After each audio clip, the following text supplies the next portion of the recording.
Holland versus Italy, Down syndrome. It's like this, by Celeste May. Andrew Solomon's chapter on Down syndrome sets the stage for how parents feel by using Welcome to Holland. It's a modern fable written by Emily Pearl Kingsley in 1987. She writes, "It's like this. When you're going to have a baby, it's like planning a fabulous trip to Italy.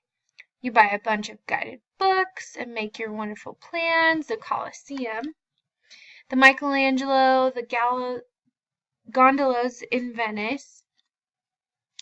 You may even learn some handy phrases in Italian. It's all very exciting. And after months of eager anticipation, the day finally arrives. You pack your bags, and off you go. Several hours later, the plane lands. The stewardess comes in and says, 'Welcome to Holland.' 'Holland?' you say. 'What do you mean, Holland? I signed up for the trip to Italy. I'm supposed to be in Italy, and all my life I've dreamed of going to Italy.' People pride themselves on how different they are from their parents, but can be gravely disappointed when their own children are different from them. And this disappointment usually occurs when a child exhibits a horizontal identity, such as DS.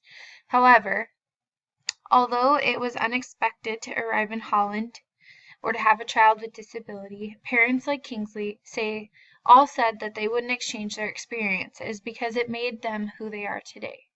Having a child with DS just means that you have to work harder, says Kingsley. How children with DS have been marginalized. Children with DS have been marginalized throughout history due to not understanding what they are capable of. And children with DS have been marginalized not just by doctors, but also parents, unfortunately, and society. Today, we know that many children with DS are on a spectrum, so they can do more than others mentally and physically, the same way that people without DS can do more mentally or physically. And it's important to not put limitations on children who have DS, or anyone for that matter. Early interventions involving sensory, visual learning, and music can help provide children with DS the ability to learn basic necessary skills, as well as other skills beyond what was believed to be their standardized ability. EI also aids their transition into mainstreaming and inclusion. To test or not to test? That is the question. All parents in this chapter were asked if they would like to have genetic testing for DS, which is a common question that you might be asked if you are pregnant. And many parents said that if they would have done the testing, that they would have chosen to terminate their pregnancy.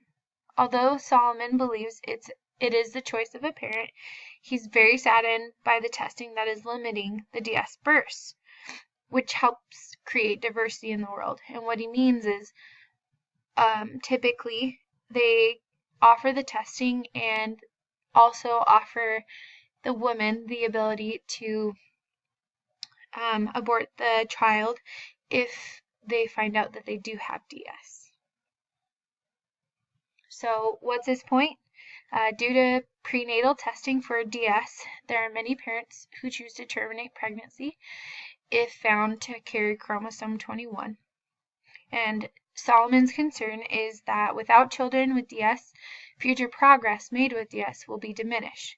And since funding is dependent on the DS population, then that would mean that the progress is also depending upon the DS population.